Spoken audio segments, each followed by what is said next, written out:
स्वागत करतो. मी अभिनेता संदीप पाटील, गबडकुंड चित्रपटातील एक पूर्ण दिग्दर्शक आहे. त्याला सुरुवात छायाचित्र मिळते परंतु आमचे एकाच चित्रीकरण 90% एकाच लोकेशनवर झालेलं आहे. ते म्हणजे खेड शिवापूर इथे 22,000 स्क्वेअर फूटचा आपण सेट उभारला होता. नमस्कार. प्रत्येक चित्रपट हा समाज मनाचा आरसा असतो असं म्हटलं जातं आहे आणि या समाजमध्ये जे काही घटना घडत असतात त्या चित्रपटाच्या माध्यमातून प्रेक्षकांसमोर येत असतात. अशाच तऱ्हेचा मराठीतलं पहिलं युनिव्हर्सल या टॅगलाईन खाली एक चित्रपट येतोय, घबाडकुंड नावाचा. या घबाडकुंड चित्रपटाचे निर्माते असतील आणि कलाकार असतील आज सांगलीमध्ये आलेले आहेत. आपण त्यांच्याशी संवाद साधणार आहोत. नमस्कार. या चित्रपटामध्ये रंगी नावाचं कॅरेक्टर आपण केलं आहे, कशा तऱ्हेचे आव्हानाला सामोरं माझ्यासाठी हा माझा पहिला चित्रपट आहे आणि चित्रपट इतक्या वास्ट लेवलचा आहे. त्याच्यामध्ये खूप सारे फाईट सीन्स आहेत, खूप सारे इमोशनल घटना आहेत. फाईट सीन्सचं मला जास्ती मोठं आव्हानात्मक होतं, कारण सिनेमा सुरू व्हायच्या आधीच माझ्या पोटाला इंजुरी झाली होती आणि त्याला टाके पडले होते 7 आणि त्या टाक्यांसकट मला हार्नस वगैरे लावून फाईट सीन्स प्रॅक्टिस पण करायची होती, प्लस ते परफॉर्म पण करायचं होतं. नेमकं त्याच दरम्यान माझा अंगठाही फ्रॅक्चर झाला. त्याच्यानंतर माझ्या हाताला भाजलं सुद्धा आणि ते इतकं जास्त हॉरिबल होतं. त्याच्यानंतर मला 8 दिवस ताप होता. त्याच्यामध्ये IV चढवलं गेलं मला. नंतर त्याच्यात शूट झाल्यानंतर माझ्या तोंडाला इन्फेक्शन झालं.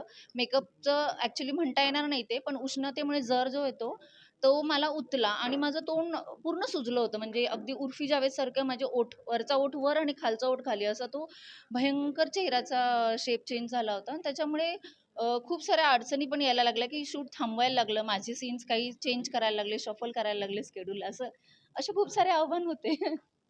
नक्कीच. खरं तर कुठलीही कलाकृती समाजासमोर येण्यासाठी निर्मात्याची खूप मोठी गरज असते आणि या चित्रपटाचं निर्माता म्हणून ज्यांनी काम पाहिलेलं आहे ते डॉक्टर रसिक कदम आपल्याबरोबर आहेत. काय संकल्पना चित्रपटाची कशा तऱ्हेने सुरुवात झाली? बेसिकली मराठी चित्रपट प्रेक्षकांना एक मनोरंजनाचा घबाड देण्यासाठी आम्ही या चित्रपटाची निर्मिती केली आहे. सो याच्यातनं हा पहिला मराठी युनिव्हर्स आहे. म्हणजे जसं मार्वलचे सुपर हिरोज आहेत किंवा ॲव्हेंजर्स आहेत, तशा प्रकारची ही संकल्पना आहे. याची एक चेन आपण तयार करतो आहे. या म्हणजे आल्याड पल्याडमधनं जे लीड कॅरेक्टर दिलं होतं ते घबाडकुंडमधनं आलेलं आहे. घबाडकुंडमधनं काही कॅरेक्टर्स आता पुढं ट्रॅव्हल करतील. सो ही चेन तयार. नक्कीच या चित्रपटातील दिलीप्या ही जी भूमिका ज्यांनी साकारलेली आहे ते संदीप पाठक आपल्याबरोबर आहेत. प्राध्यापक लक्ष्मण देशपांडे यांचं वऱ्हाड निघाले लंडनला हे पुन्हा रसिकांसमोर आणण्याचं काम त्यांनी केलेलं आहे. असे संदीप पाठक आपल्याबरोबर आहेत. काय सांगाल या चित्रपटाविषयी तुमच्या? नमस्कार. खूप आनंद होतोय. नवराष्ट्राच्या सर्व प्रेक्षकांना मी सांगू इच्छितो की फर्स्ट मराठी युनिव्हर्सचा मला भाग पाहायला मिळतंय, ह्याच्यासारखी आनंदाची गोष्ट नाही आहे. हा 19 जूनला घबाडकुंड तुमच्या भेटीला येतोय. Suspense, thriller, adventure, humour, emotion सगळे जॉनर जे आहेत ते या चित्रपटामध्ये आहेत आणि हे एंटरटेनमेंटचं फुल ऑन पॅकेज आहे, फुल ऑन घबाड आहे. तर सगळ्यांनी आमच्या सगळ्यांसाठी चित्रपटगृहात जावं आणि मराठी सिनेमा आपण सगळे मिळून मोठा करूया. धन्यवाद. आणखी एक प्रश्न आहे. जी मराठी रंगभूमी आहे ते पुन्हा एकदा नव्यानं आता नवीन नवीन नाटकं येत आहेत त्या संदर्भात नाही सध्या चित्रपटाबद्दल पण मराठी रंगभूमी जोरदार आहे सध्या, फुल ऑन. आपल्याबरोबर आता एक कलाकार आहेत नागे साहेब, ज्यांना संपूर्ण महाराष्ट्र ओळखतोय खंडोबा म्हणून. जे खंडोबाची भूमिका ज्यांनी साकारली होती जय मल्हार या मालिकेमध्ये, ते नागे साहेब आपल्याबरोबर आहेत. नमस्कार. काय सांगाल चित्रपटाविषयी? पहिली गोष्ट नवराष्ट्राचे खूप खूप आभार आणि एवढं सांगतो की 19 जूनला आपल्या सगळ्यांचा चित्रपट फक्त आणि फक्त चित्रपटगृहामध्ये प्रदर्शित होतो आहे.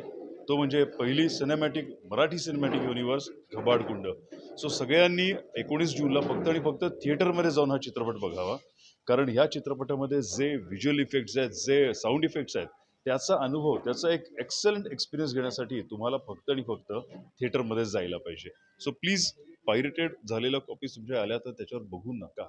आपण त्याच्यासाठी खूप मोठी फाईट करतोय. सो प्लीज फक्त आणि फक्त थिएटरमध्ये जाऊन हा चित्रपट बघा. थँक्यू. अनेक मराठी विनोदी स्किटच्या माध्यमातून संपूर्ण महाराष्ट्राला माहीत असलेली एक अभिनेत्री प्राजक्ता हनमकर आणि फेसबुकच्या माध्यमातून अनेक कविता, ज्या विद्रोही कविता आहेत त्या सादर करण्याचं काम, त्या कदाचित त्यांच्या नसतीलही परंतु इतर कवींच्याही कविता त्या अगदी तन्मयतेनं मनापासून बेंबीच्या देठापासून सादर करतात आणि अशा नवनवीन कवींना जे खरंच समाजाच्या उपयोगाचं काव्य आहे असं सादर करण्याचं काम त्यांनी फेसबुकच्या माध्यमातून नव्यानं सुरू केलं आहे. अशा प्राजक्ता हनमगर आपल्याबरोबर आहेत. काय सांगाल या चित्रपटाची संकल्पना, भूमिका कशी आहे? आधीचा चित्रपट आहे जो अल्याड पल्याड त्यातलं एक पात्र ह्या चित्रपटात येतं आहे आणि त्या पात्राचा प्रवास या चित्रपटाद्वारे आम्ही दाखवलेला आहे आणि त्या पात्राच्या बायकोचा व्यक्तिरेखा मी साकारलेली आहे. तर आमचे प्रीतम सर कायम म्हणतात की जगात सगळं असावं अशी बायको नसावी. अशी ती सोनी आहे. तर ती कशी असेल हे तुम्हाला चित्रपटाच्या निमित्ताने पाहायला मिळेलच. पण आता तुम्ही जो आमच्या विद्रोहाचा उल्लेख केलात ते माझे मार्गदर्शक डॉक्टर आह साळुंखे त्यांच्यामुळे जे काही वेगळं करू शकते ते त्यांच्यामुळे आणि माझ्या वडिलांच्या मार्गदर्शनामुळे करू शकते आणि माझा आजही शाश्वत मूल्यांवर विचार आहे, विश्वास आहे. तर मला असं वाटतं विनोदाच्या माध्यमाने मी विचार पेरू शकतेय हे मला करता येतंय आज, त्यामुळे मला फार बरं वाटतंय. काय सांगाल वाङ्मयीन साहित्य आणि चित्रपट याच्यामध्ये काय फरक काय वाटतो का? अनेक साहित्यकृती चित्रपटात दाखवल्या जातात. दरवेळेला त्या पद्धतीनेच दाखवता येतात असं होत नाही. फार कमी वेळेला असं होतं की ती कथा किंवा कादंबरी जशी आहे तसाच चित्रपट आहे. कारण माध्यम बदललं की सगळ्या गोष्टी बदलतात आणि प्रत्येक माध्यमाची एक वेगळी ताकद आहे. तसंच प्रत्येक माध्यमात काही गोष्टी दाखवता येत नाहीत असंही होतं.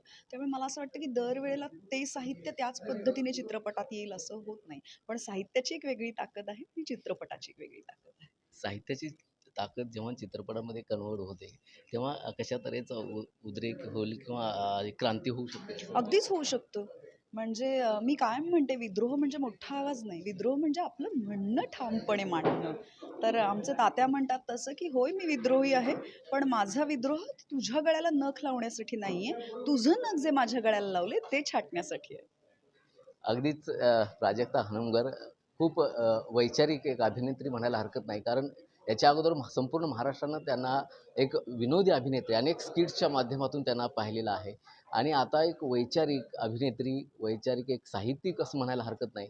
आणि या विद्रोहाच्या माध्यमातून समाज मन कुठंतरी बदललं गेलं पाहिजे, समाजामध्ये आमूलाग्र बदल कुठंतरी झाला पाहिजे, या दृष्टिकोनातून एक पुढचं पाऊल टाकणारी एक अभिनेत्री म्हणून प्राजक्ता हनमगर यांच्याकडे पाहायला लागतंय. आणि या चित्रपटाच्या माध्यमातून त्यांनी एक महत्त्वाची भूमिका या घबाडकुंडमध्ये साकारलेली आहे. या संबंध चित्रपटाच्या टीमला नवराष्ट्राच्या वतीनं आपण शुभेच्छा देऊया आणि इथंच थांबूया. नमस्कार.